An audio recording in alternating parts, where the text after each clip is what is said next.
ক্ষমতা। খুব ইম্পর্টেন্ট একটা কনসেপ্ট, খেয়াল করো, ক্ষমতা।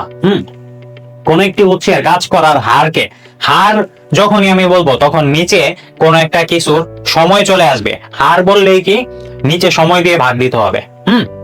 তাহলে একক সময়, দেখছো, হার বললে কি সময় দিয়ে ভাগ দিতে হবে। আবার সময় দিয়ে ভাগ দেওয়া মানে হচ্ছে একক, একক সময়ে মানে কি ওই জিনিসটাকে নিচে নিয়ে আসতে হবে, ভাগ দিতে হবে। তাহলে আমাদের যে বল, হ্যাঁ, বা কাজ, এই কাজটা একক সময়ে কতটুকু হইতেছে, এটাই হচ্ছে ক্ষমতা। দেখো বাংলা ভাষায় আবার সেম কনফ্লিক্ট কিন্তু চলে আসে। বাংলা ভাষায় যে ক্ষমতা এবং ফিজিক্সের ভাষায় যে ক্ষমতা, এই দুইটা কিন্তু আলাদা। কেন আলাদা? কারণ বাংলার মধ্যে ক্ষমতা হচ্ছে গিয়ে যে কোন একটা দল বা কোন একটা ব্যক্তি কতটুকু প্রভাব বিস্তার করতে পারে, সেটা হচ্ছে ক্ষমতা। যেমন ধরো গত 17 বছরে বিএনপির ক্ষমতা কম ছিল, আওয়ামী লীগের ক্ষমতা বেশি ছিল। এখন কি আওয়ামী লীগের ক্ষমতা নাই, মাঝখানে আবার এনসিপির ক্ষমতা অনেক বেশি ছিল, ইলেকশনের পরে এখন বিএনপির ক্ষমতা বেশি বেড়ে গেছে। এই জিনিসগুলা কি, এই জিনিসটা হচ্ছে ক্ষমতা। হ্যাঁ, আর ফিজিক্সের ভাষায় ক্ষমতা হচ্ছে একক সময়ে তুমি কতটুকু কাজ করতে পারতেছো, মানে কাজকে সময় দিয়ে ভাগ দিলে যেটা পাওয়া যায় সেটাই হচ্ছে কি, সেটাই হচ্ছে ক্ষমতা। ওকে, কাজকে সময় দিয়ে ভাগ করলে যেটা পাওয়া যায় সেটাই হচ্ছে কি ক্ষমতা। ঠিক আছে? আচ্ছা, তারপরে এই যে ক্ষমতা কিভাবে বাইর করে, W/T। হ্যাঁ, আর এখান থেকে আবার আরেকটা পাওয়া যায় FV। W/T অথবা FV, দুইটা সূত্র আছে ক্ষমতার। হ্যাঁ, বেশি কাজে লাগবে তোমার এই যে এটা W/T।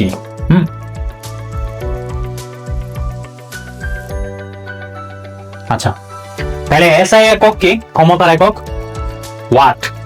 আমি তোমাদেরকে একটা গল্প বলি, শোনো, ছোট এক মিনিটের একটা গল্প বলি।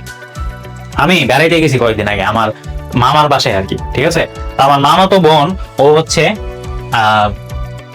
যেন বলে মানে কলেজে পড়ে আর কি। হ্যাঁ, তো ওকে হচ্ছে আমি জিজ্ঞেস করতেছি যে ক্ষমতার একক কি বলো। মানে ও অনেক, মানে ওকে আমি হচ্ছে কি বলি, মানে চাইতেছিলাম যে এম্বারেস করতে সবার সামনে, কারণ এখানে তো আমি সায়েন্সে পড়ছি, ও সায়েন্সে পড়ে, তো আরো যারা যারা আছে ওরা তো আর সায়েন্সে পড়ে নাই। হ্যাঁ, আমি চাইতেছিলাম কি যে ওর সাথে একটু মজা নিতে। তো আমি জিজ্ঞেস করছি, আচ্ছা বলো তো ক্ষমতার একক কি, ক্ষমতার একক কি? ও বলতেছে ওয়াট। আমি বলছি আমি তো তোমার প্রশ্ন করলাম ক্ষমতার একক কি, তুমি আবার ক্ষমতার একক কি আমার জিজ্ঞেস করতেছো কেন? ওয়াট, তুমি আবার ওয়াট জিজ্ঞেস করতেছো কেন আমাকে? ওয়াট মানে কি, কি তাই না? আমি বলতেছি যে ক্ষমতার একক কি বলো, ও বারবার বলতেছে ওয়াট। আমি বলছি আরে ভাই আমাকে জিজ্ঞেস করতেছো কেন ওয়াট, আমি তোমার কাছে তো একক জানতে চাইছি, তুমি একক বলো।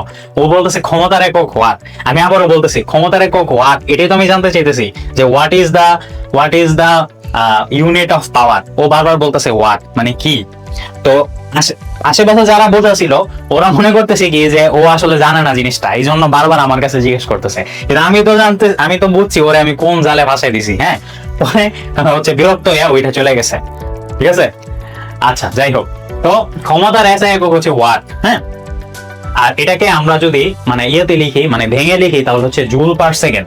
কারণ আমার উপরে তো কাজ ছিল W/FS, ওইটার একক হচ্ছে জুল, আর নিচে হচ্ছে সময়। ঠিক আছে, T, সময়ের একক হচ্ছে সেকেন্ড, তাহলে পুরাটা মিলে কি হয়, জুল পার সেকেন্ড। ঠিক আছে, পুরাটা মিলে হইতেছে কি, জুল পার সেকেন্ড। আচ্ছা, তো ওয়াট অপেক্ষাকৃত বড় মানের আরো একটি একক। তাহলে ওয়াটটা মানে ওয়াট ইউজ করলে দেখা যায় যে অনেক ছোট একক, দেখা যাবে যে লিখতে গেলে আমার লিখতে হবে অনেক বড় সংখ্যা লিখতে হবে, এই জন্য আমরা কিলো ওয়াট ইউজ করি। হ্যাঁ, তাহলে কাজের মাত্রা, কাজের মাত্রা আর হচ্ছে ক্ষমতার মাত্রা একই হবে, শুধু একটা T ইনভার্স বেশি হবে, কারণ নিচে একটা T আছে তাই না, এই জন্য T ইনভার্স একটা বেশি হবে। তাহলে আমাদের কাজ বা শক্তির মাত্রা ছিল ml² T ইনভার্স 2, আর এটা হচ্ছে ml² T ইনভার্স 3। ঠিক আছে, ওকে। তাহলে 1 সেকেন্ডে 1 জুল কাজ করার ক্ষমতাকে 1 ওয়াট বলে। ওকে, কোন যন্ত্রের সরবরাহকৃত শক্তি এবং কাজে পরিণত হওয়া শক্তির অনুপাতকে কর্মদক্ষতা বলে। ঠিক আছে, এই জিনিসটা কি, কর্মদক্ষতাকে আমি তোমার একটা মানে ইজি ইয়েতে বোঝাই। তুমি যখন পরীক্ষা দিতে যাও, ওই যে এরকম আছে না যে সিলেবাসে থাকে হচ্ছে কি একটা সমুদ্র, তো স্যাররা আমাদেরকে যেটা পড়ায় ওইটা হইতেছে একটা পুকুর। হ্যাঁ, তো তুমি নিজে যেটা পড়ো এটা হচ্ছে একটা বালতি, বালতি সমান পানি। হ্যাঁ, তারপরে তুমি যেটা মনে রাখতে পারো ওইটা হচ্ছে কি একটা মগের সমান। হ্যাঁ, আর পরীক্ষার মধ্যে যেটা লিখতে পারো এটা আসলে কিছুই না, কয়েক ফোঁটা পানি। হ্যাঁ, তো এই এক্সাম্পলটা কেন বললাম, আমরা যা যা ইনপুট নেই সব আসলে আমরা আউটপুট দিতে পারি না। এটা মানুষের ক্ষেত্রে যেমন সত্য, পৃথিবীর সকল প্রকার মেশিন, সকল যন্ত্র, সবকিছুর ক্ষেত্রেই সত্য, তাই না? তুমি মনে করো একটা মেশিন কিনে আনছো, কথার কথা আমি মনে করো আই এম এ ফার্মাসিস্ট, আমি ফার্মাসিস্ট পয়েন্ট অফ ভিউ থেকে আমি এটা বলি। আমি মনে করো একটা মেশিন কিনে আনলাম যেটা দিয়ে প্যারাসিটামল বানাইতে হবে। তো প্যারাসিটামলে মানে ইউজার ম্যানুয়ালে লেখা আছে যে এটা 1 ঘন্টায় 1 লক্ষ পিস প্যারাসিটামল বানাইতে পারে বা নাপা বানাইতে পারে। হ্যাঁ, 1 লাখ পিস নাপা বানাইতে পারে ট্যাবলেটিং মেশিনটা।